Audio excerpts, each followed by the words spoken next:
Pues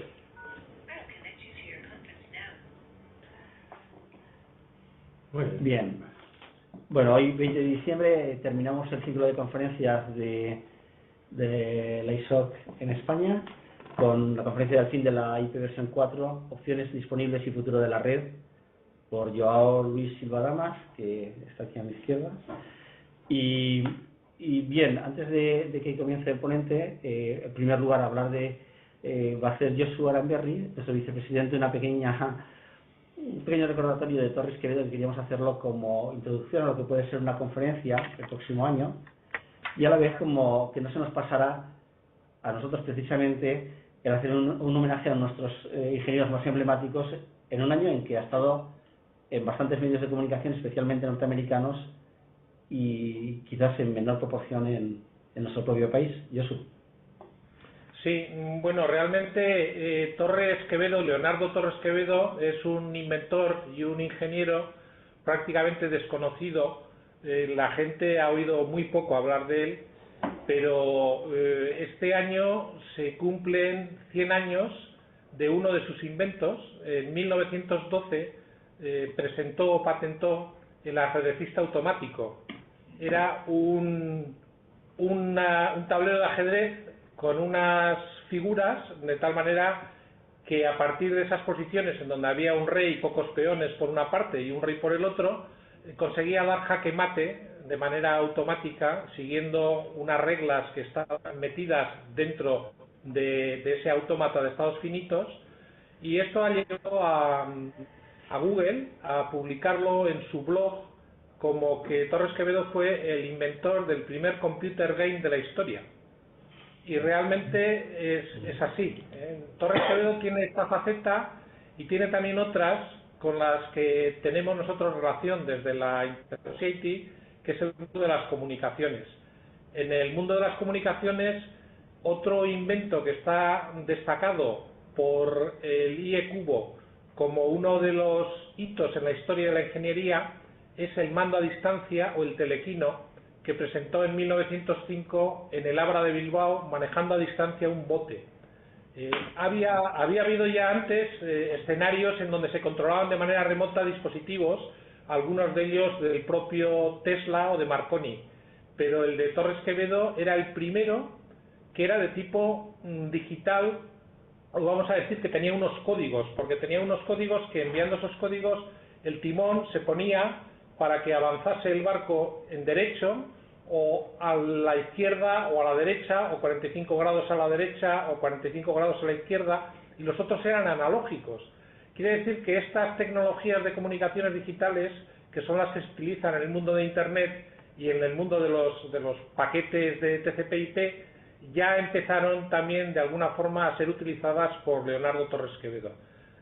Por esta razón es por lo que Chimo, cuando les estuve contando esto el otro día, me comentaba que tenemos que enorgullecernos de los inventos que se han hecho desde España y que luego se han distribuido por ahí por el mundo. Y esto de Torres Quevedo, que además de los que os estoy comentando, hizo otros muchos, como en el tema de dirigibles, hizo un sistema de coordenadas para cartografiar una ciudad en una especie de GPS, de tal manera que con un plano en donde aparecían las cuadrículas y en los postes de la luz aparecían los códigos que correspondían con ese cuadro, uno se podía manejar por la ciudad, y eso lo patentó, y lo patentó no solo en España, sino también en Gran Bretaña y en otros países. Pues bueno, sobre esta materia os anunciamos de que propondremos una conferencia. Yo voy a tratar de invitar a un ponente mejor que yo para que hable de estas cosas, que ha trabajado mucho sobre estos temas y que nos puede resultar muy entretenida. Otro de los ejemplos que suelo citar es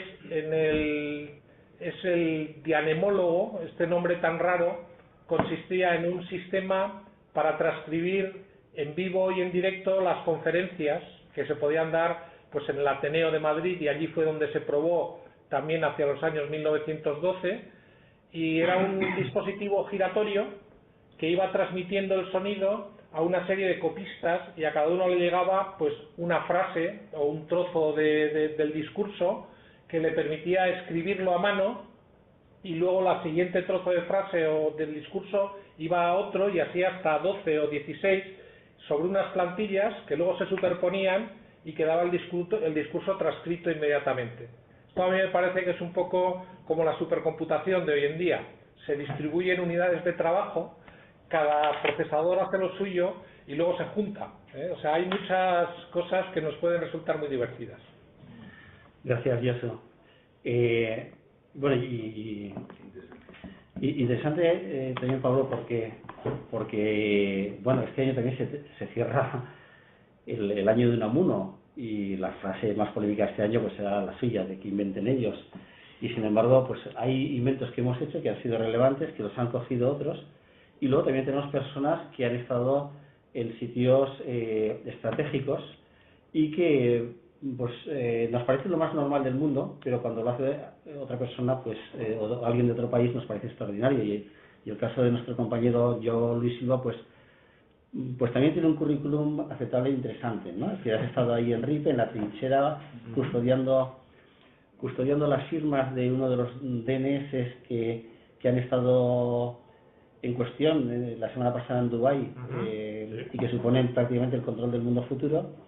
Y bueno, y nos vas a hablar un poco, por un lado, de cuáles son en estos momentos tu experiencia ahí dentro, pero también las limitaciones del sistema de IP versión 4, que ha llegado ya a su fin, y cómo se abre un nuevo futuro que han intentado, que ahora también se ha puesto de moda con la marca de Internet de las Cosas, y que piensa revolucionar el mundo del hardware, y en qué estado estamos y qué es lo que tenemos que inventar, o por lo menos aplicar, para no quedarnos atrás, y imitando en parte el espíritu de Torres Quevedo, y viendo que la única salida que tenemos a donde estamos es estar donde estábamos, o donde nos quería poner don Leopoldo.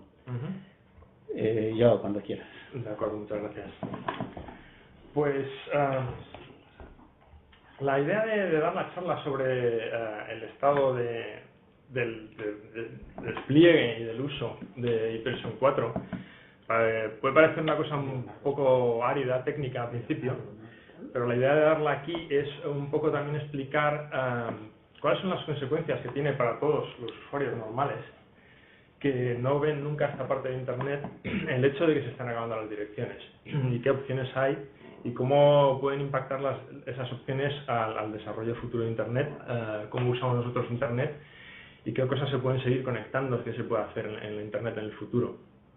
Si no funciona la tecnología básica por debajo de todo, pues la red no podrá seguir desarrollándose. Entonces, en la presentación iba a dar un poco de historia. No sé si luego subirán las diapositivas a otro lado para referencia. La Internet básicamente nació cuando las comunicaciones pasaron de ser orientadas a circuitos, como son los circuitos de teléfono.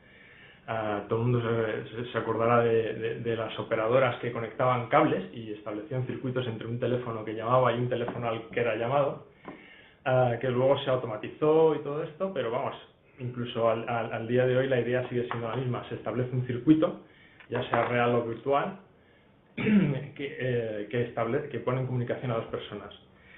Cuando se empezó a desarrollar, a intentar hacer que este tipo de comunicaciones fuera más resistente a ataques del exterior, hubo alguien, Paul Baran, que inventó la comunicación orientada a paquetes, en la que la comunicación se partía en trocitos pequeños que iban siendo entregados desde el origen a su destino, pero con la posibilidad de entregarlos por multitud de caminos posibles, de tal manera que si uno de los caminos fallaba, no se rompía la comunicación, como era el caso de los circuitos, sino que se encontraba un camino alternativo que fuera capaz de entregar la comunicación, los paquetes. Entonces esto se implementó primero con un protocolo en la ARPANET, que era el Network Control Protocol, el NCP, que tenía sus limitaciones, y después ya vino IP, que fue inicialmente un trabajo de tesis. El IP es el protocolo que usamos hoy en día en toda la Internet, IPv 4, mayoritariamente. Perdón. Hasta para esa llamada, Siempre me acuerdo de ponerlo en silencio, excepto hoy. Sí, cosas que pasan. Bueno, y se hicieron varias versiones de IP como parte del trabajo de desarrollo, y al final la que se implementó fue versión 4, fue la cuarta versión. es el que se usa mayoritariamente hoy. Cuando se estaba definiendo, allá por los finales de los años 70, se decidió que el número de direcciones que se iban a hacer disponibles pues era un número bastante grande, 4.000 millones, que en esa época parecía suficiente más allá del sueño de cualquier mortal, ¿no? En esa época había más o menos 4.000 millones de personas en el mundo, pero ordenadores había bastante menos. De hecho, el año en el que se hizo obligatorio en la ARPANET el uso de TCP/IP, que fue en 1983, el 1 de enero, se cortó directamente el acceso a los protocolos antiguos y solo se permitía TCP/IP. Pues los ordenadores que había en ese momento eran, pues a nivel de ordenador personal, el Apple II, el IBM PC XT, que era una revolución en esa época, y que no solían estar conectados, por otro lado, a las redes, y los únicos que estaban conectados o que tenían posibilidad de estar conectados eran los ordenadores grandes de las universidades. Mini ordenadores del estilo del VAX, que suena curioso que le llamen mini cuando era del tamaño de un armario ropero,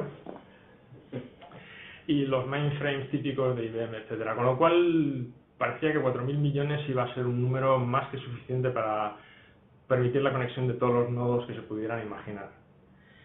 Pero una de las cosas que se descubrió pronto es que cuanta más gente estaba conectada a la red, más gente quería conectarse a la red. Hay un RFC en el que aparece la famosa frase de la conectividad es su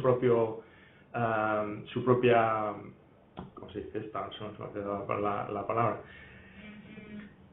Su propia recompensa. Caramba. Y esto dio lugar a un crecimiento exponencial. Y los crecimientos exponenciales crecen muy, muy rápido.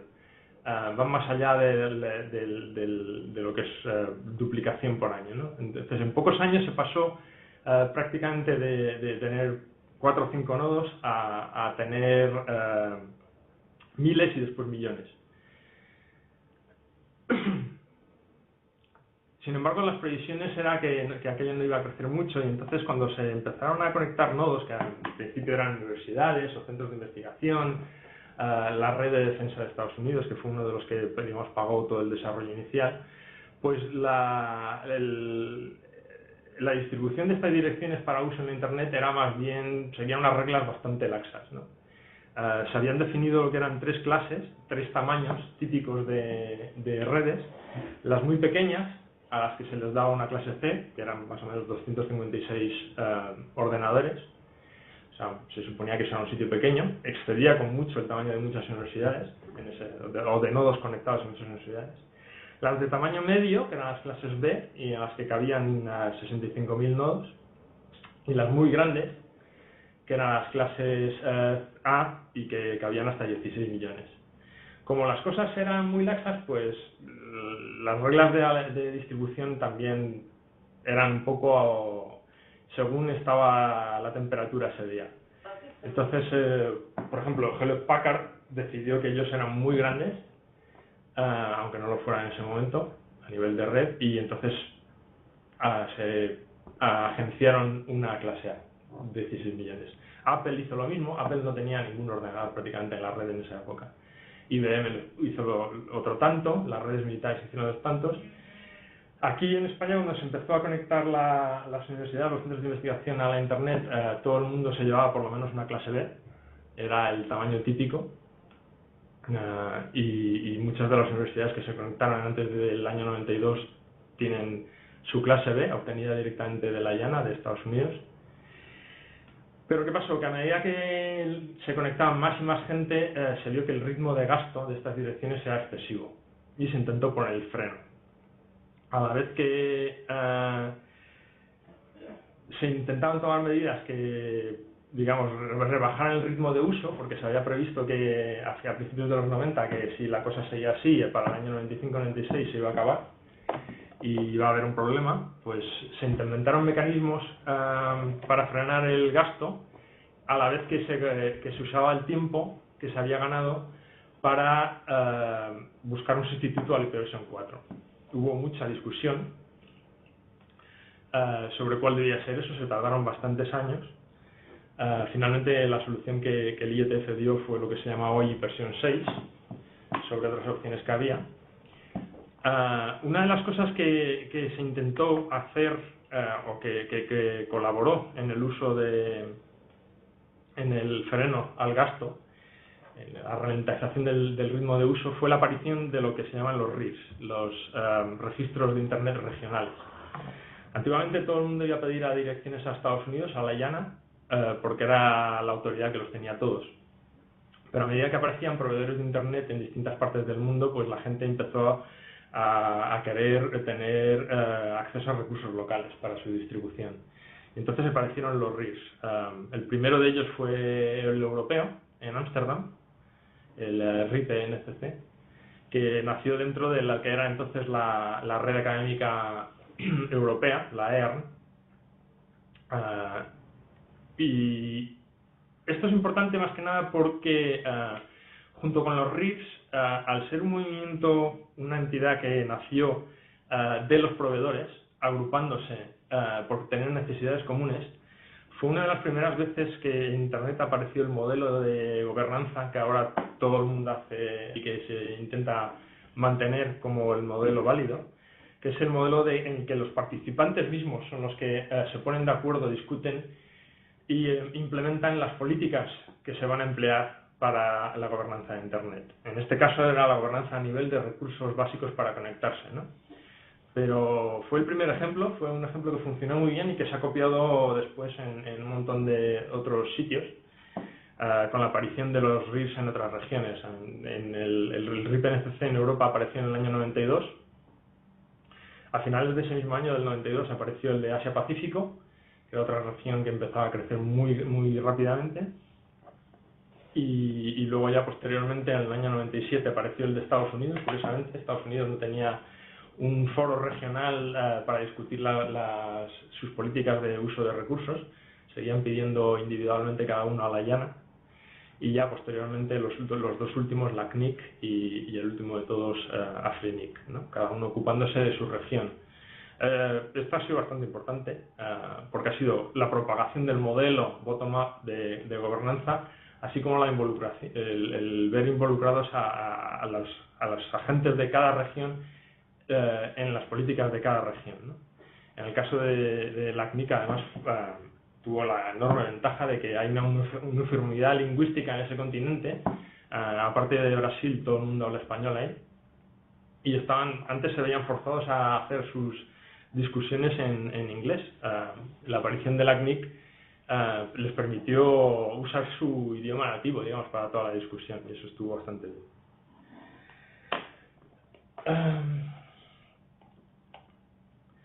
Entonces, ¿qué quiere decir ahora cuando se habla de esto que se está acabando el Hyperion 4? Quiere decir, hay gente que pregunta a veces si esto quiere decir que se va a acabar la Internet o algo de esto. Y la verdad es que no. Quiere decir, las direcciones de Hyperion 4 que están en uso siguen en uso. No se van a marchitar de un día para otro. El problema es, ante todo, que no quedan direcciones sin usar. Y entonces la Internet sigue creciendo, a pesar de que se ha vuelto muy grande. El número de personas conectadas a la Internet hoy en día se calcula en 2.000 millones, pero ahora mismo el mundo tiene alrededor de unos 6.000 millones. Con lo cual quedan todavía 2/3 de la población mundial por conectar. En los países, digamos, más avanzados, además, la tendencia es que cada individuo que está conectado esté conectado a través de más de un dispositivo, que cada uno requiere su propia dirección IP para participar en la red. Entonces, de una forma o de otra, la red sigue creciendo en cada una de las regiones, y el problema es que no hay más direcciones disponibles.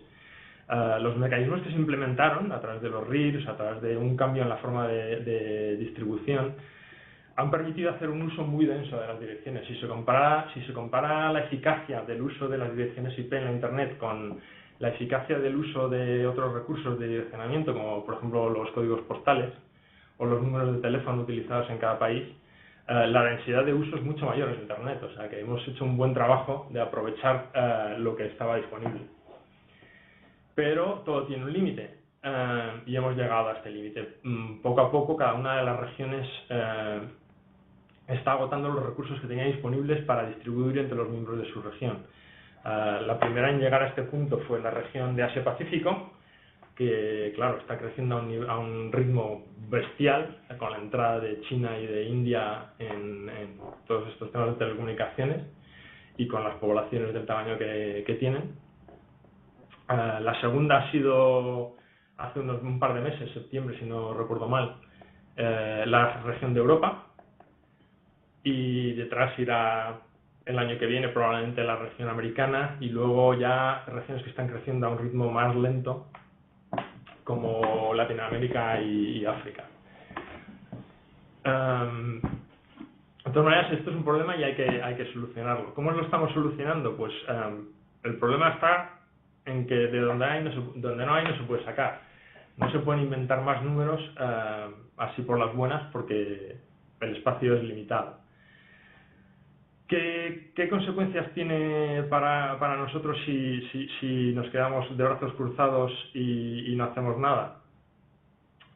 Pues para los proveedores de servicio de Internet tiene el problema de que les va a costar mucho más caro el poder ganar nuevos clientes, ¿no?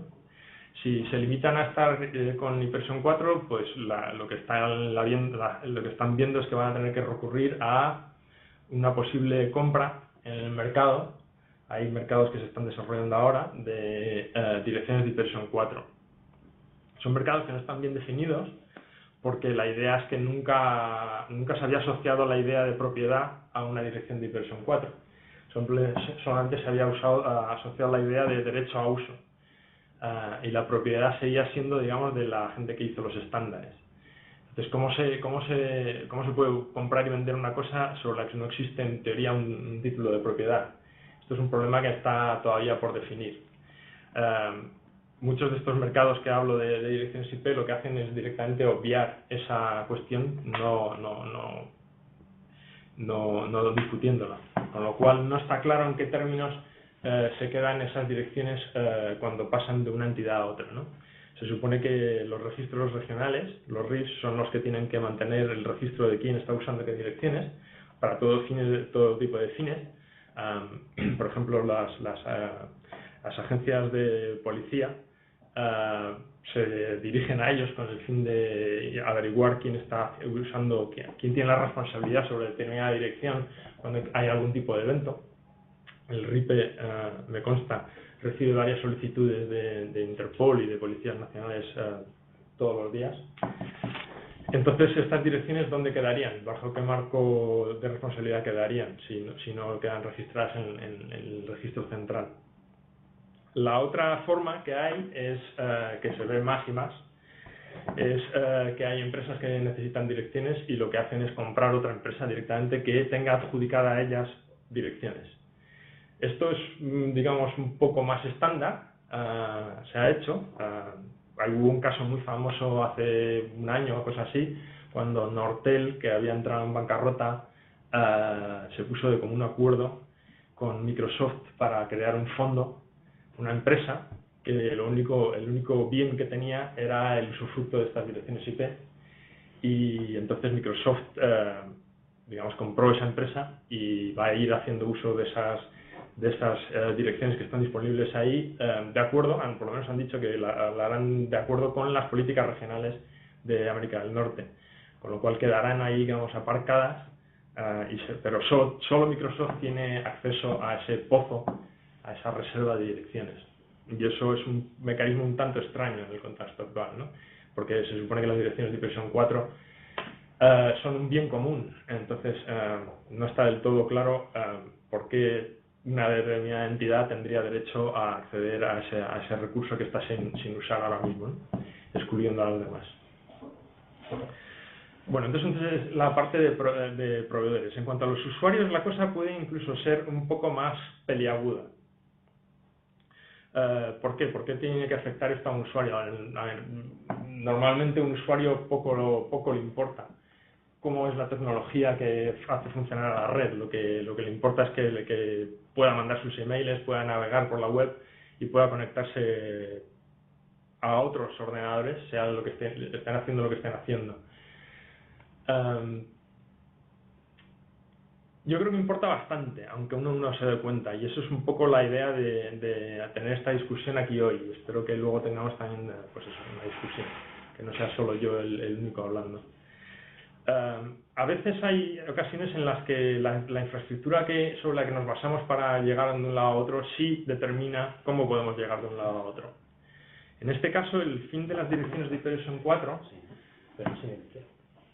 puede implicar, no necesariamente implica, pero puede implicar, si no se toma de otro tipo de medidas, que si queremos meter más usuarios, lo que vamos a hacer es empezar a tener que compartir de otra forma, de una forma distinta a la que lo hacemos ahora, las propias direcciones. Ahora mismo, cuando uno tiene una conexión, en su casa a través de fibra, de cable o de ADSL, o cuando tiene una conexión en su portátil a través de 3G o 4G o lo que sea, la tecnología de base que esté usando, se le asigna una dirección IP, con lo cual ahí tiene asegurada su presencia en la red, en igualdad de condiciones, digamos, que a cualquier otro nodo de la red. Si con esta dirección uno puede, si así lo decide, presentar servicios, publicar contenido desde su casa, desde su oficina hacia el exterior. Puede iniciar conexiones punto a punto o peer-to-peer, por ejemplo, para hacer una conexión de voz, como puede ser Skype o cualquier otra, ¿no? O para intercambiar ficheros de forma eficaz. Si de repente uno cambia este modelo, y esto es de lo que estamos hablando, si al no haber, digamos, direcciones suficientes para asegurar que cada uno cuando está conectado tiene la suya propia, sino que se ve forzado a compartirla con otros usuarios, pues todo este mecanismo de no consumo de la información, sino de envío de información hacia el exterior, se va a romper. Hay un mecanismo que se llama NAT, el Network Address Translation, que es el que tenemos todos en nuestra casa cuando nos instalan el router de ADSL, que supone de alguna manera la separación ya hoy en día de la red interna de casa de lo que es la propia Internet. Sin embargo, al tener ese router de ADSL todavía una dirección propia entera para su uso y disfrute, y ser el router algo que nosotros podemos controlar si lo queremos, podemos habilitar todo este tipo de conectividad hacia el exterior. En el momento en que la necesidad de, digamos, aumentar la densidad de uso implique que haya que compartir estas direcciones IP con usuarios vecinos o no vecinos en el mismo proveedor, este mecanismo se va a romper. Cuando uno se conecta de un ordenador a otro, hay dos factores que son importantes. Uno es la dirección IP y otro parámetro que hay que usar es en lo que se llama el puerto TCP. Cada dirección IP lleva asociadas 65.000 de estos puertos, ¿no? Y algunos de ellos son especiales. No todos los puertos son iguales. La web, por ejemplo, siempre usa el puerto 80, siempre. El DNS, que es un mecanismo básico que necesitamos para funcionar la Internet, siempre utiliza el puerto 53. Y así hay un largo catálogo del que nosotros los usuarios no tenemos por qué estar al tanto, pero los ordenadores lo saben. Cuando yo quiero empezar a publicar mi propia web desde mi conexión en casa, o lo hago a través del puerto 80 o simplemente nadie me va a encontrar. Ahora mismo eso no es ningún problema, porque básicamente si tengo mi dirección IP, tengo todos esos puertos a mi disposición. En el momento en que empezamos a partir esta dirección IP en trocitos y, digamos, ya no puedo hacer uso libre de todos los puertos, sino que a lo mejor los primeros 1000, por poner un caso, se los reserva el proveedor, pues a mí me han cortado esta posibilidad de publicar esta información al exterior. Va a ser mucho más difícil que cualquier persona pueda establecer una conexión desde otro lado a cualquiera de mis ordenadores. Yo podré seguir navegando, pero entonces las opciones que me quedan de participación en Internet se convierten más que nada en consumidor de información y se ven limitadas seriamente las facultades para comunicar información mía hacia el exterior o entrar en contacto directo con cualquier otro ordenador en la red, con cualquier otra persona en la red, sin hacer uso de intermediarios. Y esto es un cambio fundamental en el modelo de Internet. Básicamente rompe el modelo que ha permitido hasta hoy en día el crecimiento, digamos, que hemos visto de Internet. La gente que quiera hacer una aplicación nueva, que tenga una idea nueva sobre cómo usar la red para un servicio nuevo, o lo hace en un modelo como el de cliente-servidor, en el que, digamos, resta bastante independencia a los usuarios, o se puede ver arriesgado a que su aplicación no pueda pasar a través de estas múltiples barreras que se pueden implementar. Pero, desde luego, sí, lo que está claro es que no hay más direcciones IP y que si no tomamos algún otro tipo de determinación, tanto los usuarios como los proveedores, este es el futuro al que nos vemos abocados.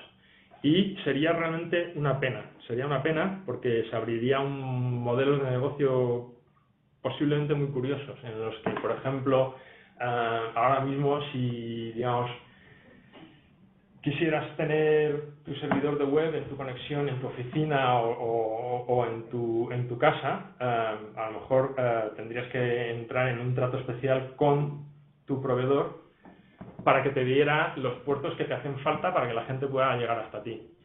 Con lo cual, cabe la posibilidad de que te cobren más por eso, o simplemente te digan que eso no está disponible, si su interés es en fomentar su negocio de alojamiento que suelen tener todos los proveedores. Es un cambio total.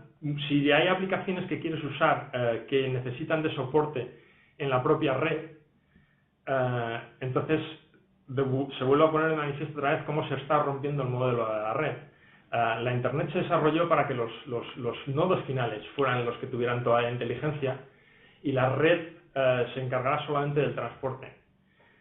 Fue una de los grandes cambios del modelo con respecto a las redes de circuitos que había antes, las redes telefónicas, en la que el teléfono que uno tenía en casa básicamente no hacía nada, era un micrófono y un altavoz. Aquí se invirtió en la Internet, y esto es otra de las cosas que ha potenciado el crecimiento que hemos visto en Internet, son los ordenadores finales que están bajo el control del usuario, los que deciden qué tipo de aplicaciones van a utilizar para conectarse a Internet. Yo tengo un amigo en el otro lado del mundo, nos ponemos de acuerdo para usar la aplicación que hemos desarrollado los dos juntos, y mientras la Internet se encargue de llevar los paquetes entre uno y otro, esto va a funcionar, no hace falta ningún soporte especial.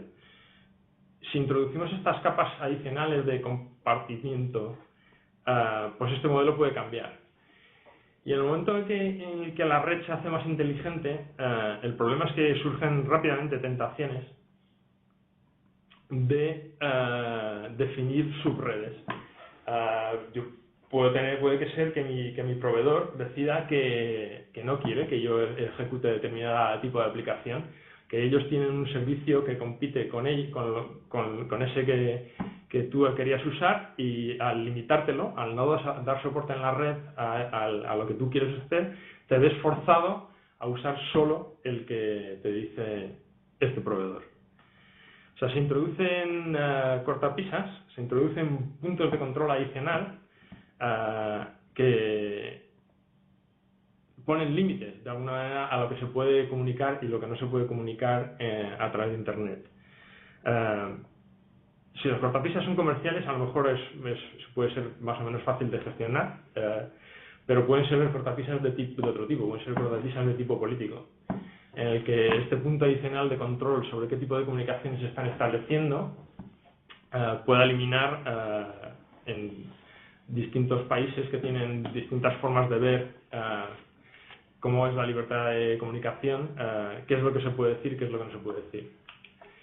Entonces, parece una tontería lo de que simplemente se estén acabando las direcciones IP en 4, pero el hecho de que la solución sea una u otra a este problema, y desde luego tiene que haber una solución, nadie está dispuesto a no conectar al siguiente cliente, ningún proveedor está dispuesto, ningún cliente está dispuesto a quedarse sin conexión de Internet, pues se le dará solución. Ante este panorama, digamos, de ir a un modelo en el que se cambia el modelo de Internet y se ponen cortapisas a la comunicación, ¿qué se puede hacer? Pues básicamente de todo el espacio de soluciones, la gente ahora mismo parece que está de acuerdo en que la única solución, digamos, más o menos viable es la adopción del protocolo que el IETF empezó a desarrollar cuando vio que se iban a acabar las direcciones, que es el llamado ipv 6, la versión 6 de IP. Que básicamente funciona igual, pero tiene dos características. Uno es que las direcciones el número de direcciones disponibles es muy muy grande, aunque sigue siendo limitado con ipv 4, es tan enorme que excede con mucho el número de dispositivos que podría haber en la Tierra. Más que toca madera, el número, a ver, para haceros una idea, si ahora mismo hay 4.000 millones de direcciones posibles, en ipv 6 hay el producto de multiplicar 4.000 millones por 4.000 millones por 4.000 millones por 4.000 millones. Entonces hay varios miles de millones por cada centímetro cuadrado de la Tierra que, bueno, parece que sí podría ser adecuado, al menos mientras nos quedemos dentro de este planeta, ¿no? Tiene un problema ipv 6. Desafortunadamente, cuando se desarrolló, no se le dio suficiente importancia a diseñarlo de forma que fuera compatible con lo que ya había, con ipv 4.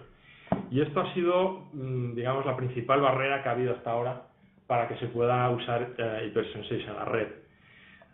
Nadie, en su sano juicio, al menos si quiere tener un negocio, digamos, estable, va a desarrollar, a gastar dinero en implementar una nueva tecnología mientras la otra funcione, si implementar la nueva tecnología no te va a traer clientes nuevos. No tiene ningún sentido, en el momento en que no hay usuarios utilizando esta tecnología de versión 6,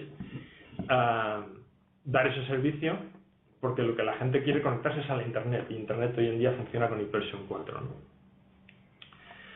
Pero en algún momento hay que tomar una determinación. Algunos proveedores han empezado a tomarla, han visto que si no hay más ipv 4 y quieren seguir creciendo, no les queda más que ipv 6, y están ya en fases avanzadas de pruebas o de servicios, ¿no? Aquí en España, que me conste, solo hay pruebas, aparte de la red académica, Red Iris, que es la única red en España que yo esté al tanto que da ipv 6 como un servicio de red normal, aunque no todas las universidades que conectadas lo dan. Ninguno de los operadores comerciales tiene este servicio disponible. Hay pruebas más o menos, pero no hay nada. Entonces, ¿qué podemos hacer? Hay gente que le está, digamos, viendo las orejas al lobo, uno de ellos siendo esta organización, ISOC, la Internet Society, que está viendo básicamente ¿cómo se desarrollaría la partida de ajedrez si nos quedamos de brazos cruzados y no hacemos nada por fomentar un poco el desarrollo de ipv 6, la implementación? Y es básicamente el guión que he intentado compartir antes. Es un camino hacia la ruptura del modelo de Internet, hacia más cortapisas a la comunicación y más puntos de control en la red, que sería, digamos, dar la vuelta atrás a la Internet y hacerla un poco más con una red telefónica, que fue la cosa de la que intentamos subir para crecer, ¿no? ¿Qué pueden hacer entonces los usuarios en esta perspectiva? Hombre, pues desde luego no vas a tener ipv 6 si en principio no te lo da tu proveedor. Y sí, desde luego una de las cosas que dicen los proveedores es que hasta que nadie le pida ipv 6, ellos no tienen ningún incentivo comercial para desarrollarlo. Es más, la compartición, el darles más control sobre las comunicaciones, a muchos operadores les parece como una cosa buena, no como una cosa mala. ¿Qué podemos entonces hacer como parte del usuario? Pues a lo mejor ha llegado el momento en el que, a pesar de que la tecnología de base no debería ser la cosa que nos preocupara a nosotros como usuarios finales, en este punto concreto del desarrollo de Internet sí que habría que prestar un poquito de atención y empezar a poner algún tipo de presión, simplemente preguntando o a través de algún otro tipo de iniciativa sobre los proveedores, porque si los proveedores pueden seguir diciendo con toda convicción que nadie les está pidiendo acceso a Internet por IPv6 6, el incentivo que van a tener para implementarlo simplemente no está ahí. Nadie da servicios que no están siendo solicitados. Y eso es básicamente el tema de la presentación de hoy, de la discusión que quería tener con todo el mundo hoy.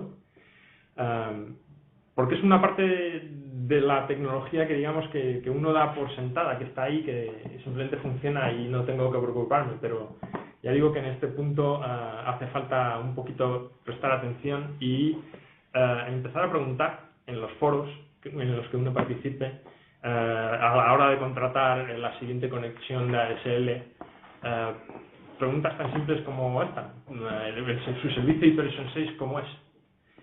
¿Lo tiene habilitado? ¿Lo va a tener? Y además de eso empezar a irse y empezamos a escoger el proveedor que diga que sí pueda decir que la tiene o que la va a implementar a muy corto plazo. Porque de no hacerlo, de seguir en el estado actual de brazos cruzados y a mí esto que me importa, vamos a llegar en un par de años a un estado en el que sí que nos va a importar, pero que a lo mejor va a ser un poco tarde para intentar solucionarlo. Demasiadas cosas habrán pasado ya para intentar darle marcha atrás. O sea, es un momento bastante crucial en el desarrollo de Internet. Oye, pues muy bien. Yo creo que empezamos el turno de... Yo tengo algunas cuestiones, pero si quieres, Miquel, buenas tardes, que te vemos ya por ahí. Te echábamos de menos. Buenas tardes. Siento el retraso, Y de momento no tengo ninguna pregunta porque entre que he llegado tarde aún estoy digiriéndolo.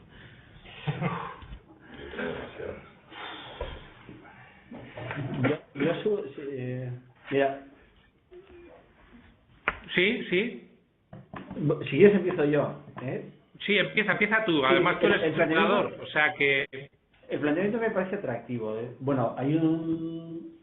fácil de entender, ¿no? La narración, pues hay una limitación de número de direcciones y esto facilita la concentración de poder entre la merienda de negros que se están convirtiendo en los sectores diferentes que están manejando desde el Harvard, las comunicaciones, los desarrolladores, los comercializadores y luego todo el conjunto de instituciones que comen de las migas del dinero que se está moviendo.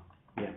Dicho esto, parece que efectivamente estamos favoreciendo la concentración de poder de unos pocos. Sin embargo, lo que decía el otro día Rusia con respecto a Dubái y China, no seamos infantiles. Si nosotros queremos controlar, lo controlamos, no nos hace falta ni leyes, ni infraestructuras, ni limitación de dirección IP. Es decir, que puesto si estamos hablando de una intranet como es China, entonces, aunque tecnológicamente las posibilidades sean mayores, ¿esto tú crees que políticamente en la gobernanza va a tener algún efecto? Sí, la va a tener, la está teniendo. No en vano la ITU sigue intentando meter baza en la distribución de las direcciones IP y han tenido a lo largo de los años varias propuestas, una de ellas siendo precisamente que se abandone el modelo actual de distribución en la que digamos los operadores de una región vienen, se ponen de acuerdo, discuten cuál es la forma más razonable de distribuir estos recursos entre todos los operadores. La ITU ha propuesto, por ejemplo, el que cada país tenga una asignación de estas direcciones y que sea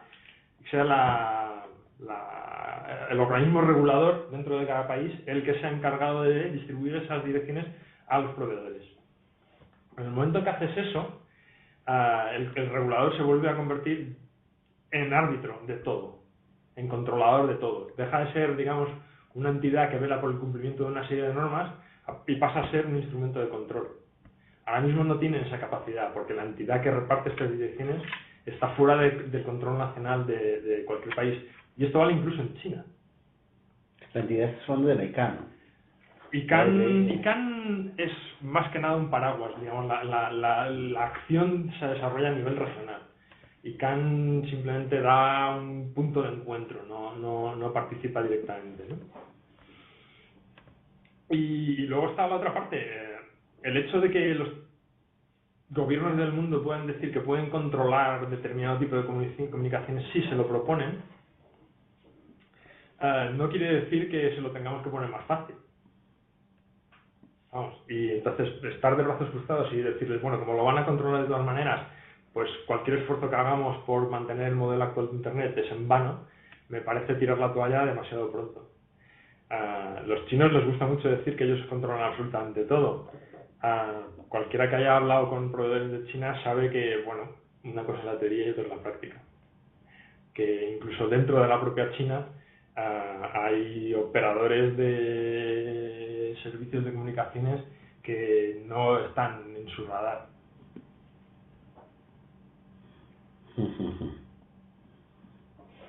Lo que no debemos nosotros como usuarios finales y sobre todo como Internet Society, digamos, a poner las cosas más fáciles a ese tipo de comportamiento.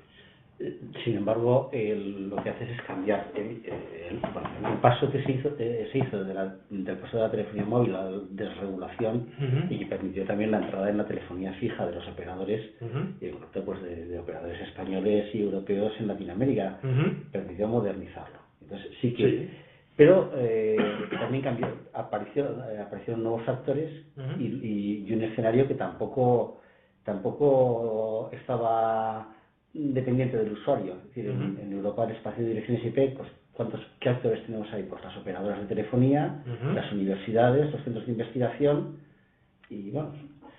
Hombre, aparecieron también muy pronto ya en Europa proveedores de Internet independientes. Sí, pero en España había 350 ¿no? Había 350 o 500, unos 500 debía haber, hacia 1996. Sí. Y en un año se quedaron en 4 o 5. No, sigue habiendo muchos. O sea, lo que pasa es que a lo mejor no todos dan servicios generales. Los que dan servicios, digamos, de acceso masivo a usuarios finales, sí, son pocos hoy en día. Aunque luego los hay que tienen ámbitos especiales. En el País Vasco, por ejemplo, está Euskaltel, que compite en igual de condiciones con todos los demás de ámbito nacional. Ese modelo podría, si es viable, económicamente viable, se puede implementar en otros lados. Y luego hay gente que se dedica a usos específicos, hay gente que da servicios, por ejemplo, a empresas que tienen un tipo de atención, de necesidades de atención, de soporte distintas que la que tiene un usuario final en su casa, que a lo mejor le importa menos si su conexión de internet está caída. Y ahí sigue habiendo bastante variedad en el mercado. A mí me parece que cuando has hecho referencia al modelo de regulación de la telefonía, lo que pasó ahí fue que el mundo de la telefonía de alguna manera adoptó el modelo de internet en cuanto a que cualquiera que tuviera la posibilidad de dar un servicio podía. No era exactamente así, es decir, se daba mediante concesiones. Sí, pero se abrió, no todos tuvieron las concesiones privilegiadas regionales. Y ahí el gobierno desreguló, pero admitió nuevos jugadores, pero no en las mismas condiciones. Ha variado país a país. Hay países que se lo han tomado más en serio y países que se lo han tomado más como para figurar. Oye, y una pregunta, y termino con esto, perdona, entusiasmo. Y es, tiene un aspecto político, que es el que se está debatiendo en Dubái y ha calentado en los foros de la ISOC. Pero luego tiene otro aspecto que al final queda opaco por los aspectos sociales y políticos, y es el interés económico que hay detrás. Porque ahora, tú estás diciendo IP versión 6 parece una utopía de pioneros. Y sin embargo, pues hay empresas multinacionales ya en España y en Europa y América que están ya vendiendo la piel de los antes de que empiece con la Internet de las cosas. Pues desde luego, a mí la utopía de que mi frigorífico, mi microondas y la lavadora, pues yo te decía que no le des mucha, porque al final es que te sentarás en el sillón y ahí tendrás el sensor y pagarás por el alquiler de la dirección IP del sensor que te permite la temperatura del sillón. Entonces, claro, la fuerza de la industria en IP versión 6 debería ser más fuerte, pero ya lo es. Ahí hay la sociología del Internet de las cosas está detrás de un negocio brutal, entiendo, ¿no? Que va a mover muchísimo dinero. Sí, lo que pasa en el Internet de las cosas es curioso, ¿no? Porque Por ejemplo, en España una de las que habla mucho del Internet de las cosas es Telefónica. Se la ha habido multitud de veces a hablar sobre vamos a implementar el Internet de las cosas. Sin embargo, está por ver quién es el que se lleva al gato en el mundo del Internet de las cosas. ¿Son los proveedores de acceso o son los proveedores de servicio? Que es otra de las discusiones grandes que hay. ¿Los fabricantes de hardware? Claro. Va a ser Apple con su multitud de dispositivos el que va a tener, digamos, control o acceso o que va a dar algo que añade valor al usuario a cambio de un dinero, claro, evidentemente. O va a ser la propia infraestructura la que va a tener la voz cantante en ese tipo de servicios, pues depende. Depende cómo se lo tomen cada uno de ellos. Pero la lucha va a seguir muy similar a la lucha que hay hoy en día entre Google y entre los proveedores de contenidos, vaya. Y las infraestructuras, ¿no? Sí. ¿Y tú quién crees que ganarán? Por ejemplo, los proveedores de coches serán un nuevo actor que entrará dentro del mundo de Internet con un montón de servicios, pero ya incorporados a los vehículos, ¿no? Y las batidoras de mayonesa también. ¿Podremos hacer mayonesa ahora desde las líneas de ISOC? Yo, sinceramente, creo que la partida tiene todas las manos para ganarla a los proveedores de servicios y de contenidos frente a los proveedores de infraestructura. Porque lo que no puede ser, a nadie le puede caer en la cabeza, es que tú vayas con tu coche y estés acostumbrado a tener una serie de servicios y de repente llegas a una zona en la que el proveedor, que suele ser tu proveedor habitual, no tiene servicio, te quedes sin cobertura. Cada vez, o sea, incluso cuando salimos de viaje por Europa o fuera, o vamos a una parte de España en el que solo hay uno de los proveedores no tiene acceso, la gente se frustra, porque el estar conectado empieza a ser una cosa tan básica como tener luz y agua cada vez que llegas a un grifo o a un enchufe, que este tipo de situaciones en que perdas servicio porque has salido del área de servicio de un proveedor va a acabarse. Entonces, si lo entiendo bien, entonces, vulgarizando lo que dices, Google puede estar inventando el coche que se conduce automáticamente, pero al final Orange, por citar un proveedor en español, será el que diga: nosotros cubrimos toda la red de carreteras europeas con, por ejemplo, instale usted este SIM dentro del software, dentro del hardware de su coche, ¿no? Claro. Y entonces unos venderán los móviles, pero el SIM será de DSP. Sí, esa es la idea. Ya se van viendo cosas en ese sentido. Por ejemplo, Amazon distribuye los libros de estos de Kindle cuando tienes un Kindle habilitado con 3G. Independientemente, tú no contratas con ningún proveedor de infraestructura en particular, no tienes un contrato con Movistar o con Vodafone, tú contratas con Amazon y ellos se ocupan de, digamos, que estés donde estés puedas acceder al contenido y llegue. Yo creo que esto va a ser un modelo que se va a ver más y más. Y hay ciertas empresas, ciertos actores que empiezan a tener un tamaño suficiente, digamos, que para poder permitirse decir que si los proveedores de infraestructura de una determinada zona no están dispuestos a entrar en el juego, ellos pondrán la infraestructura. Claro, si les dejan los reguladores, porque todavía esa libertad de juego no está, entiendo yo. Google no puede ser un operador, un ISP en España con su propia infraestructura. No puede porque no quiere. No creo que tenga ningún... Si cumple con los requisitos, se registra, cumple con los requisitos legales y ya está, se acabó. Puede haber más dificultad en temas de uso de radio, por ejemplo, porque bueno, pues hay las frecuencias que hay, el espectro es el que es, se divide en trocitos del tamaño que se haya discutido que se divide, y una vez que están todos en uso, pues el que venga después no puede usarlo. Pero ese tipo de cosas también está cambiando constantemente, ¿no? O sea, se libera espectro a medida que hace falta, ¿no? Aquí hemos cambiado... Perdón, Víctor,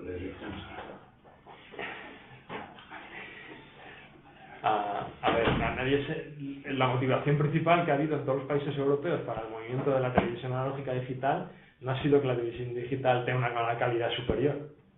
Ha sido para recuperar el espectro para poder dedicarlo ahora a usos de telecomunicaciones. Ahí es donde está el incentivo real.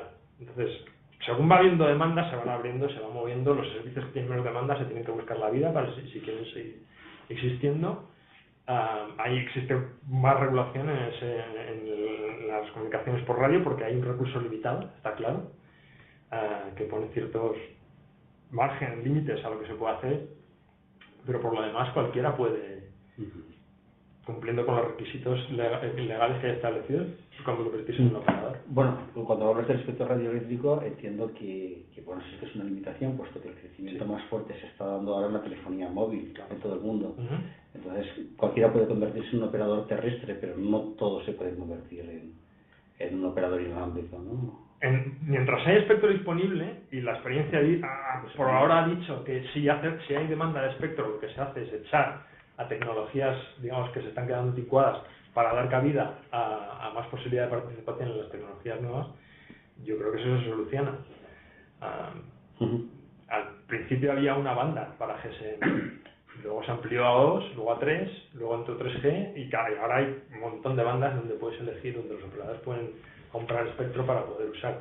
Si sigue habiendo dinero que está dispuesto a invertir en desarrollar, que se abra espectro, digamos, para abrir nuevas tecnologías, se abrirá, sin duda. Bueno. Sí, bueno, yo quería comentar antes lo primero que ha comentado Joao, un poco de mi memoria en cuanto a la época esta de Air Business. Estamos aquí antes de la era de Internet, que desde el punto de vista de las conexiones que teníamos, pues resulta que había como 10.000 ordenadores. Y bueno, a mí me parecía una pasada, ¿no? Pero claro, es lo que tú decías. Eran máquinas pues grandes de universidad y tal, y aquí en este campus donde estamos ahora del CSIC, pues había solo una máquina, claro, pero teníamos 10.000 máquinas. Yo pensaba que eso era un número impresionante. No teníamos los PC, los ordenadores personales, pero era así, ¿no? Todos los ordenadores conocían los caminos, conocían todas las máquinas de la red, las 10.000, tenían la lista, y además decían, bueno, si yo tengo varias conexiones, ¿por qué línea la lanzo? ¿Por la de la derecha o por la de la izquierda? O sea, tenían que tener el enrutamiento lo tenían localmente en cada nodo. Bueno, eso era una cosa demencial, ¿no? Por lo cual, bueno, eso, menos mal que hemos evolucionado, ¿no? Pero, de todas formas, yo creo que ahora mismo donde nos encontramos es que no nos queda más remedio, como te has dicho, en pasar a IPv6, pero que se están poniendo paños calientes y al final no acabamos de salir de pegar el salto, ¿no? Sí. Y claro, la historia es ¿en qué momento vamos a pegar el salto? Porque tú dices, bueno, de aquí a 2 años pues convendría darlo porque es que se va a dar. El problema es que esos paños calientes lo están aplicando los que proveen de contenidos, y mientras yo me conecte con mi ordenador y con mi teléfono móvil y tal, pues yo no hago el cambio. Incluso en este campus, por ejemplo, ¿no? Y dice, bueno, hacemos el cambio. ¿Hay algún servicio donde no pueda llegar en IPv4?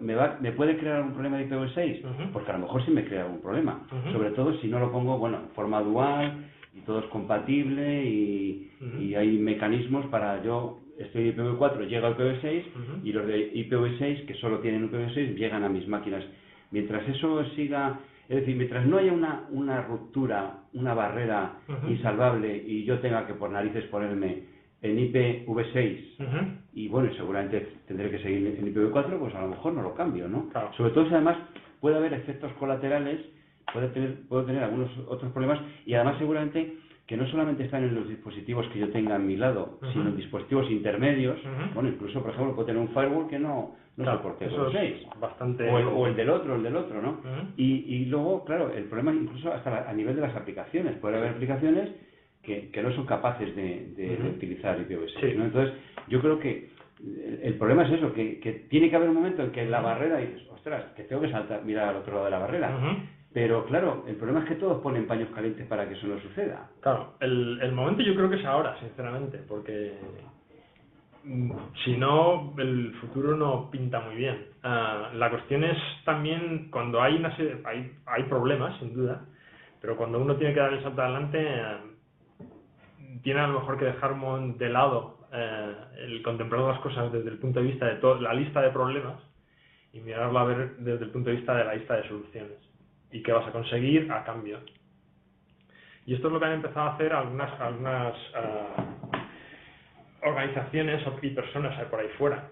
Entre ellos, por ejemplo, los proveedores de contenido, otra vez volviendo a ellos, que son los primeros interesados en en asegurar, digamos, que el usuario final va a poder seguir accediendo. Pero con los dos protocolos. El tema es que... O no, o solo con uno. Incluso a los proveedores de infraestructura, a algunos que digamos, echan las cuentas un poquito más, ya no les salen las cuentas de, digamos, dejar todo en IPv4. Por ejemplo, un proveedor de infraestructuras que no le salga las cuentas. Pues el hecho de que esta capa adicional que tienen que poner ellos en su infraestructura, digamos, para poder seguir añadiendo clientes nuevos, cuando ya no hay más posibilidad de darles direcciones nuevas, lo que se llama el Carrier Grade NAT, no sale gratis, digamos. Aparte del equipo y todo eso, que bueno, es una gota en el océano, luego hay que hacer que esas cosas funcionen.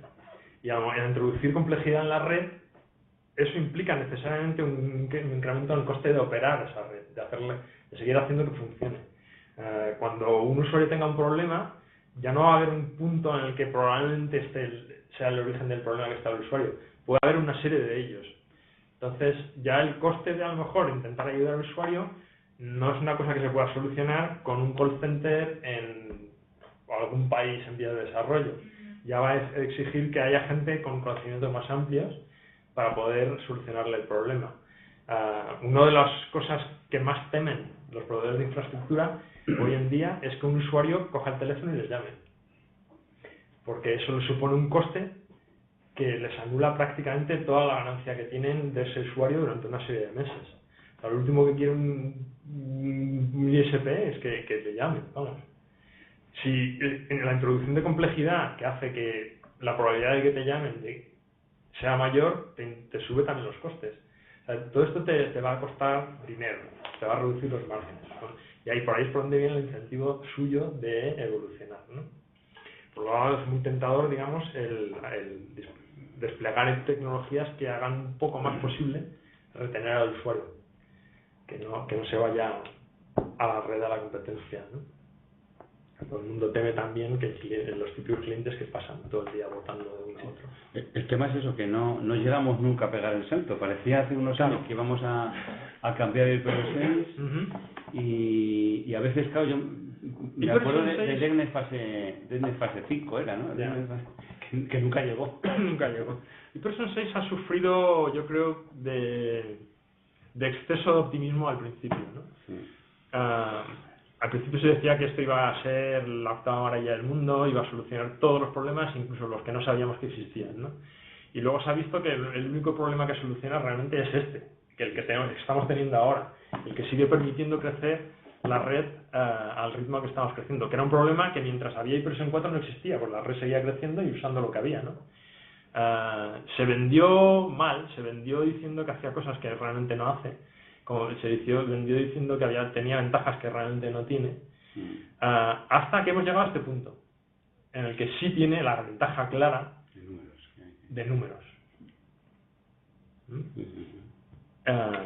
Y como contrapartida está el que si nos seguimos negando a esa evidencia, pues lo vamos a pagar entre todos. La ruptura del modelo esencial de conectividad de Internet que ha permitido que cada uno la use a su manera, digamos. No sé si estos chicos querrán...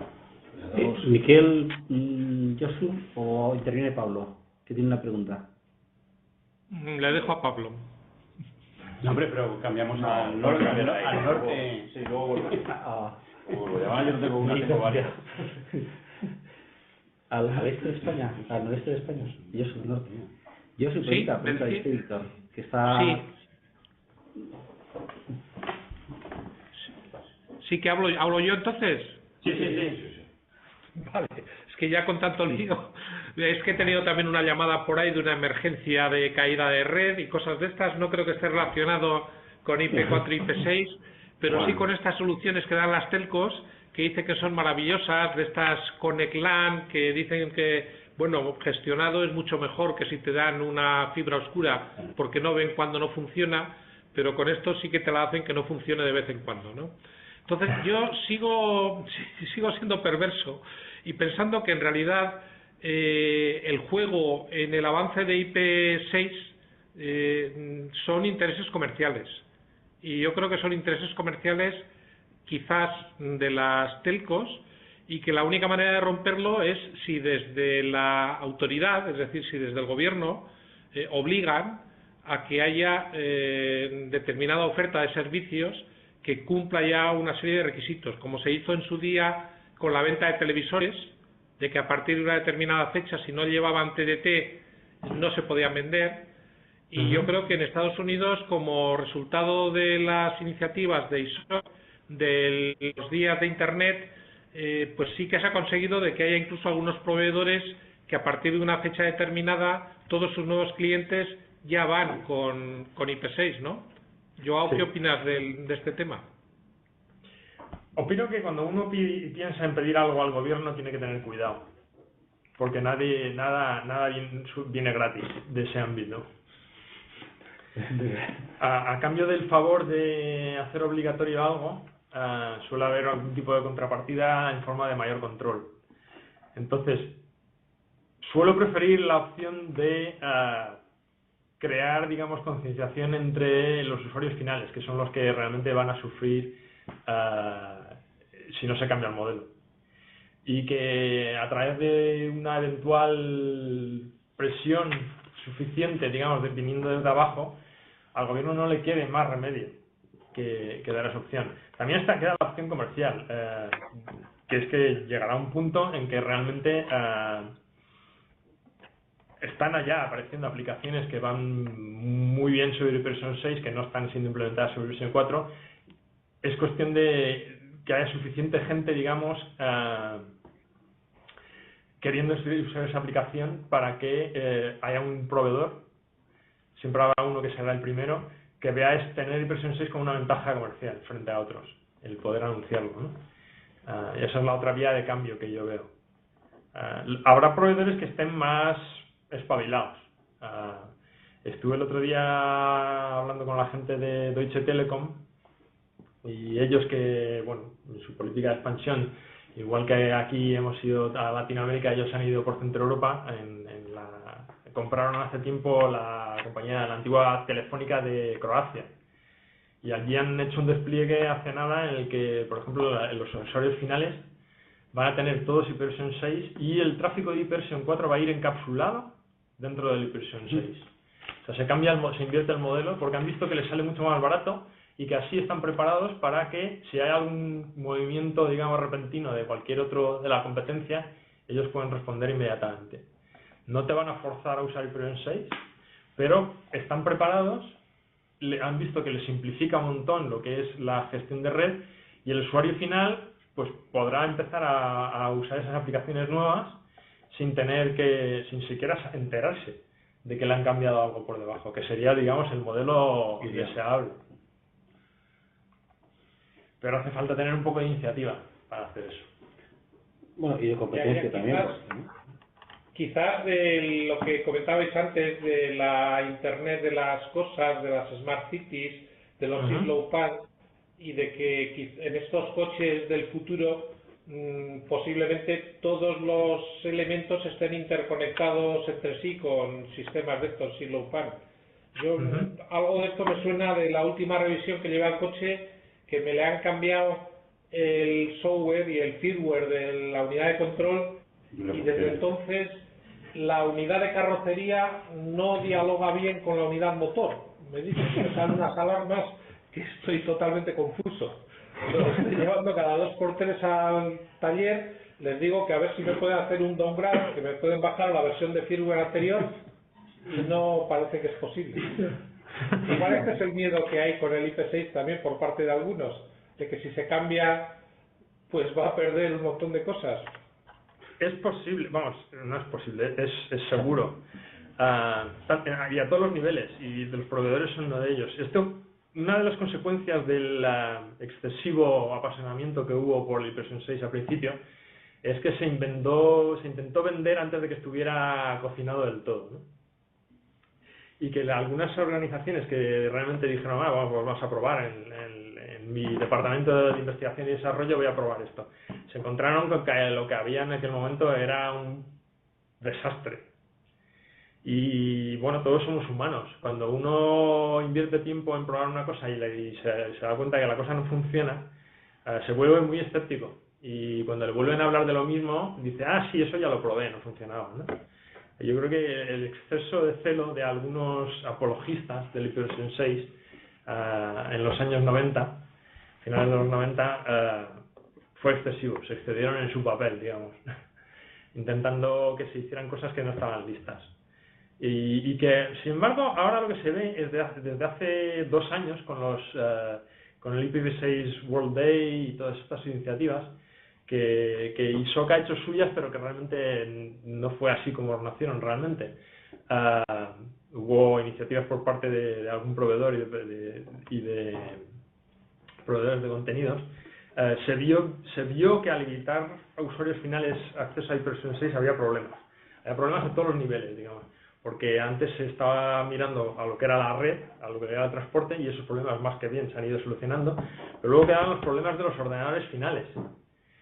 Y el cúmulo de decisiones erróneas que habían tomado los implementadores de los sistemas operativos en base a estas recomendaciones tal vez excesivamente optimistas, que lo que hacían es que cuando uno estaba ya hablando de hace 2 años, tenía la suerte, entre comillas, de tener acceso a IPv 6, el servicio que obtenía la red era peor que si se limitaba a tener IPv 4. Y eso no animaba a ningún usuario a utilizarlo, ¿no? Eso se ha ido solucionando, digamos, y eso es el gran mérito que tienen, pues eso, el IPv6 World Day y el IPv6 World Launch, que han hecho posible que se tenga experiencia del mundo real, de cómo va y qué no va y cuáles son los problemas reales que tiene el IPv 6 cuando se mira el sistema como un todo. Y eso ha permitido ir solucionándolos. La situación ahora actual es muchísimo mejor, claro. O sea, ahora mismo, me parece que fue en el mes de noviembre, se llegó por primera vez a que el tráfico medio de Internet fuera un 99% en IPv 4 y un 1% en IPv 6, que era una cosa impensable hace poco, ¿no? Un 1% puede parecer muy poquito, pero en realidad es bastante, es una cantidad significativa. Quiere decir que hay mucha gente que lo está usando sin darse cuenta, ¿no? Mientras que antes no se podía. Bueno, pues mezcla de reflexiones y de preguntas, porque y además te quiero felicitar porque bueno, ha sido una expresión muy clara, muy interesante y que a mí me ha despertado, pues lo confieso clarísimamente, un tema. Es decir, no era en absoluto consciente de la conexión, si quieres, jurídico-política, y sobre todo has hecho mucho hincapié y muy bien y con muchísima claridad en la dimensión política de ese tema que es puramente tecnológico. Entonces como que siempre lo habías visto desde fuera, bueno, sí, esta cosa de tecnólogos, ¿no? Pues que se acaba las direcciones, vale, muy bien, pero en modo alguno había sido jamás consciente de que está en juego nada más y nada menos que la Internet tonta, que es lo más sagrado, ¿no? Sí. Y bueno, pues yo te lo quiero agradecer porque me has instruido con una claridad absoluta, ¿no? Eso sería ya, de alguna manera, una mini reflexión, muy de andar por casa, pero casi una invitación a que fueras más allá por esa vía, si quieres, ¿no? Luego, un poco la línea también que planteaba Josu, ¿no? ¿En qué medida? Porque has invitado un poco a la acción y hasta al activismo, y yo me sumo, y sin duda alguna. Pero efectivamente solo hablabas de proveedores y llegar a los usuarios a través de proveedores, a lo mejor a nosotros también. De hecho, otro acierto tuyo, porque creo que has propuesto precisamente tú este tema, es que justamente estamos hablando de ello aquí ahora mismo, y luego esto puede tener una difusión y puede tener un calado, pues enormemente útil, ¿no? Pero, ¿qué otras vías cabrían? Porque efectivamente Josu hablaba de gobiernos, tú has dicho que no es lo ideal, bien, pero ¿qué otras opciones tenemos? Si es que habría algunas otras, usuarios vía proveedores, ¿qué otras opciones? Y luego, aquí ya permitidme un poco de formación profesional, porque has mencionado también la cuestión, digamos, estrictamente jurídica, ¿no? De hasta qué punto se es o no propietario, ¿no? de una dirección de este tipo, vas a hablar incluso de derecho de usufructo, y si se ha trabajado es un poquito más, por ejemplo, sí que hay bastante reflexión, lo hablaba justamente esta mañana en Red.es, donde están ahora dando de vueltas, como sabéis, ha habido cierta polémica en prensa acerca de las posibles expropiaciones de dominios, etcétera, etcétera, ¿no? Y efectivamente sobre dominios sí que hay mucho trabajado, es decir, sí que después de algunos titubeos iniciales se pensaba que un dominio, por ejemplo, el Supremo alemán se llegó a manifestar, ¿no? Y dijo, no, esto es un mero recurso técnico, esto vincula solamente al que inscribe y al que registra, etcétera, etcétera. Esto no puede ser derecho de propiedad, es una locura, ¿no? Pero después, a través de algún tribunal de algún país pequeño europeo, pero luego se trasladó a las instancias judiciales europeas y, por ejemplo, el Tribunal Europeo de Derechos Humanos ha dicho que sí, que un nombre de dominio, por supuesto, puede ser objeto de propiedad industrial en la medida en que estamos hablando de un intangible de una importancia capital y creciente, además, para cualquier empresa, ¿no? Pero claro, sobre la IP en sí ya es una cuestión absolutamente distinta, ¿no? Es un poco la retaguardia del nombre de dominio, lo que le da viabilidad pues económica y social, ¿no? Y me interesa muchísimo, ¿no? En qué medida puedes ampliar un poquito esa información y habría hasta más cosas, pero... Bueno, toda la regulación que ha habido, toda la discusión que ha habido siempre alrededor de los dominios viene del hecho de que el dominio el usuario lo ve y es consciente de que está usando un determinado conjunto de caracteres, normalmente un nombre, para llegar a un sitio, y los nombres a las personas les aportan algún significado. Por eso están las marcas registradas, si no, no tendría sentido, ¿no? Entonces, por eso ha habido la regulación. El hecho de que yo quiera usar el nombre de una empresa que tiene una marca registrada, pues pone problemas. Que se están intentando solucionar, o por lo menos se dice que se están intentando solucionar, digamos, ampliando el espacio de nombres posible para que, digamos, cada uno pueda tener, porque no tampoco podría parecer del todo justo que si yo me llamara Fernández no tenga derecho a usar mi nombre como nombre de dominio porque una determinada empresa que se llama Fernández ha llegado y tiene una marca registrada con ese nombre. ¿Hay algún caso sobre eso? Ya. Con la Shell, por ejemplo. Claro. Y Armani. Está el uso de palabras genéricas. Porque ¿quién tiene más derecho aquí mismo en Madrid? ¿Quién tiene más derecho al uso de la palabra Madrid? ¿La comunidad o la ciudad? Pero sin embargo solo puede usarla una de ellas, ¿no? Como esto tiene una relación directa con lo que las personas entendemos y usamos los nombres que usamos todos los días, pues ha habido mucha más discusión ahí. Los números IP son cosas que se intenta que la gente no vea, porque sinceramente nada es una cosa que sea agradable de intentar acordarse. Incluso los números de teléfono, yo creo que hubo una cosa, a lo mejor desvío un poquito, un intento un poco, siempre me pareció un poco irrisorio por parte de la ITU y toda esta gente, las compañías de teléfono tradicionales, de que se usara el número de teléfono como identificador de cada una de las personas en la internet, que nos olvidáramos de los nombres y se empezaran a usar los números de teléfono. Así, digamos, podías usar el mismo identificador en distintos contextos, que nunca fue más allá de las buenas intenciones, porque ¿quién se va a acordar de un número, no?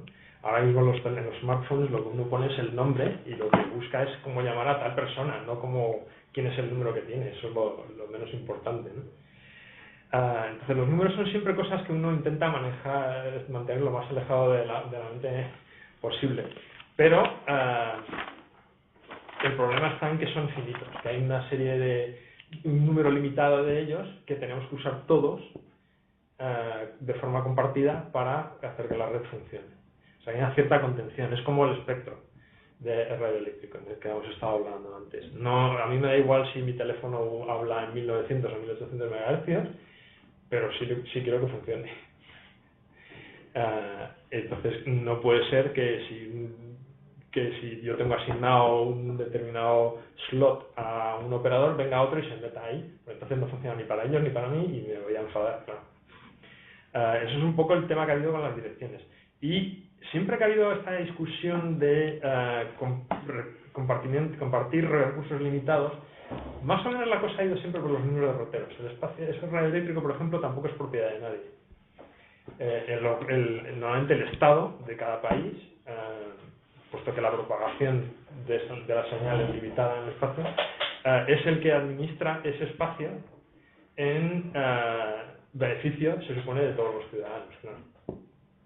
Y en el caso de las direcciones IP el modelo es un poco igual. Hay una serie de organizaciones que son a nivel regional, no a nivel nacional, que hacen el mejor uso, o la mejor distribución posible de ese recurso compartido. Y como tal, nadie, digamos, se adjudica la propiedad, siguiendo el modelo que se ha usado para recursos de uso común gestionados por una entidad, digamos, neutral. Esto ha funcionado muy bien mientras había suficiente para todos. Ahora ya el recurso escaso, aumenta el precio, aumenta la preocupación y el posible conflicto. Exactamente. Entonces empieza a haber gente que intenta escaparse por allí, intentar mecanismos, intentar abrir el debate de si es propiedad o no es propiedad. Y bueno, supongo que esto no hará más que aumentar en los próximos años. Interesante. Bueno, estamos terminando ya. Yo tengo una penúltima pregunta, pero Miquel, Josu, ¿algo más? No, por mi parte no, particular. hoy estoy muy seco. Aquí como nos han traído agua. Pues mira, había la noticia última es hasta qué punto puede parecer un poco frívolo, la industria de la moda va a influir en el desarrollo de IP versión 6. Voy a beber.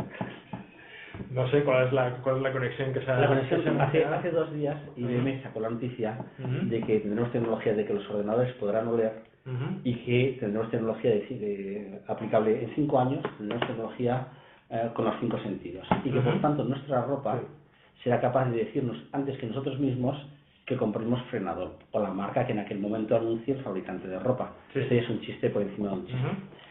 Entonces, lo que... Si la tendencia es la sofisticación de los productos y la integración en Internet dentro de lo que es la industria de la moda, de la sanidad, etcétera, esto puede pegar un tirón a lo que son los límites del direccionamiento. Pues cuando decías, te decía yo, no les descuerda porque es que al final hasta cada corbata puede tener su... Eso es otro de los mecanismos de presión que yo veo que puede favorecer el desarrollo de presión 6. Y ojo que yo no digo que haya que desarrollar HyperVision 6 como meta última, sino como tecnología que facilita el que la Internet siga siendo lo que hemos estado acostumbrados, ¿no? Sí va a existir. Cada vez que a alguien se le ocurre una idea de un mercado potencial, lo va a intentar desarrollar. Y se encontrará en el techo. Y se encontrará en el techo. El límite del direccionamiento no es una cosa utópica, ya lo hemos cruzado. En Europa ahora mismo, si un proveedor nuevo va a tener serias dificultades en conseguir el direccionamiento que le hace falta, porque se ha agotado, y cuando se ha agotado pues quiere decir que no hay más. Entonces la solución es esta de intentar forzar las reglas un poquito para conseguir tirar. Bueno, también tendrá su límite, porque en un momento dado ya todo lo que podría cambiar de manos habrá cambiado de manos. Y no quedará tampoco esa solución como posibilidad. Se va a ir haciendo más costoso, más difícil, involucrará más dolor el intentar hacer un servicio nuevo. Y eso es una cosa que tenemos que intentar evitar, ¿no? Muy bien. Oye, ¿sabes que si no hay más preguntas, y me recuerda Víctor, tenemos un ritual al terminar las videoconferencias? Tenemos 2 rituales en este caso, ¿no? Sí, 2. ¿Os oíste ya a Pablo? Es un solo ritual y es el... IPv6 de... Mira. Muy bien, muchas gracias. Esto... A verlo porque es para que lo vean, para que quede Vale. registrado. Tira de... Bueno, no sé si... Dentro de 5 años, la conferencia que desde 5 años haciendo balance del IP versión 6 y luego el 8, ya lo repartiremos con el nuevo director.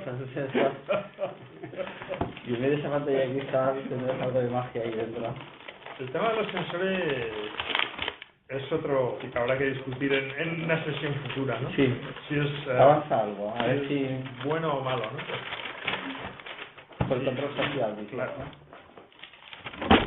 Sí. Abre posibilidades, pero también, bueno, es como muchísimos todo. peligros. Bueno, el otro día una alumna mía, de las pequeñitas, de las de jovencillas, en el aula 20 años, ¿no? Y hablando del IPv6, las cosas, qué emoción, tal, me para y me dice, profesor, Símbolo de daño. Lo pongo aquí, ¿dónde se ve? Profesor, la cámara. Al revés, por la otra vez a ver si se vea. Oye, no, ahora la hago yo, ya está. Está curioso. No, pero espera, que se vea. No, pero ponlo al revés, que se vea. Sí, Al revés. El derecho, digamos, ¿no? Así. Muy bien, pues como decía el rector de Lund como decía el rector de Lund cuando le entregaron una pieza de cristal, también allí en la reunión que hubo de Apple en el año 85, que le entregaba una cosa que estaba hecha con silicio, que esto es lo que también se hace en los ordenadores. El cristal que lleva Cierto. esa pieza lleva el mismo silicio que El mismo, que la sacado de electrónica. la playa.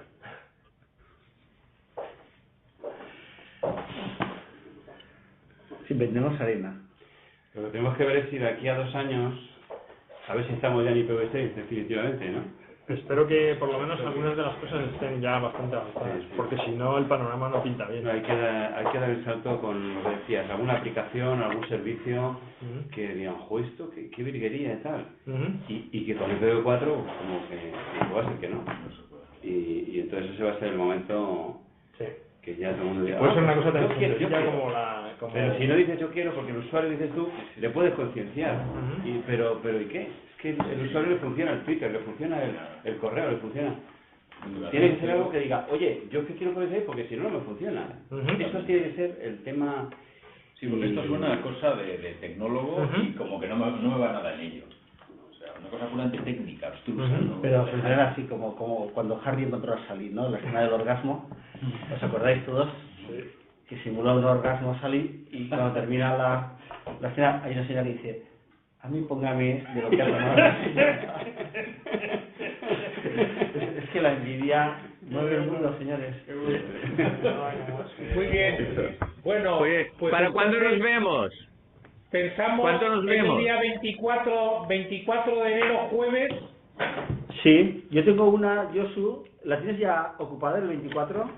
No, Porque yo tengo una de derechos de autor, que es... Yo creo que hay 3 pilares que se van a mover ahora fuerte. Uno es el enfrentamiento entre las operadoras, pero también lo de la privacidad, perdona, lo de... bueno, que no me sale... No. Sí, La lo de... memoria, no. No. Lo del El derecho a la intimidad... El derecho a la memoria, no. al el olvido, derecho a la intimidad. derecho al olvido. El olvido, no. El derecho al olvido se puede poner también, pero por otra parte la protección de datos. Pero intentar ¿Estamos grabando? Bueno, no se sabe porque... encontrar lo de Natalia, corta. Natalia, ahora vamos a parar el micrófono, pero de protección de datos convendría darle una orientación 2013 al tema de protección de datos. Entonces no sé qué se nos puede ocurrir, porque tengo al presidente de la Asociación Española de Protección de Datos que trabajó en la agencia y que es profesor de la Universidad de Valencia, ¿Quién es? con Ricard Ricard, Martínez. a Ricard. Y entonces, que ha escrito diciendo, oye, que ya en enero, ¿te acuerdas? ¿Te acuerdas, Josu, que nos escribió Ricard? Sí, pues dile que envíe una propuesta y ese día le cogemos para él. ¿Vale? Ya, pues os escribo. O sea, Y el 24 de enero. le sugerimos un ¿no? tema que esté relacionado con lo que se está moviendo en 2013, porque para que no parezca que es una conferencia reciclada. No, el tema es muy interesante. Si Natalia nos oye, ¿nos puede confirmar que la sala esté disponible antes de fijar la fecha? Pues si le enviamos un mensaje a Natalia está ahora de guardia pendiente de que le enviemos un mensaje. Ahora estaría, en un momento podríamos. ¿Tenéis? Pues el derecho al olvido es un buen El tema. derecho al olvido, ¿verdad? Protección de datos y derecho al El derecho al olvido. olvido es perfecto. Está metido en el reglamento nuevo, que es un poco a lo que te referías tú de Sí. 2013 y tal. Es un buen tema. Y de protección de datos también estaría, y volviendo otra vez a la perspectiva del usuario, una pregunta que siempre me hago es si no habría alguien que tendría que tener un rol en concienciar a la gente de qué implica compartir ciertos números de datos. O sea, hay por ahí encuestas muy curiosas en campus de universidades, que se supone que gente que tiene algo debajo del pelo, en el que les iban preguntando en una serie de preguntas encuestadores de estos, como encuestadores normales de qué programa has visto de la tele ayer y tal, preguntas sobre datos con implicaciones de privacidad en aumento, ¿no? Y la última pregunta de todas era increíble, era... Oye, pero la videoconferencia no la vamos a tener el día 24 de enero. ¿O queréis ahora hablar de protección de datos? Es que no sois prácticos. Termina un acto y queréis continuar con otro. ¿Ves? No. Calma. Que el año que viene dejar algo para el año que viene, no se puede terminar todo. Yo le he dicho, larga, que si no Miquel no habla. Y entonces, Oye, felices fiestas a todos. Nos vemos el 24 de enero. Muy bien. Perfecto. Muy bien. Felicidades a todos. Felices fiestas. Feliz Navidad. Feliz Navidad. Pues a mí me ha... Nelson,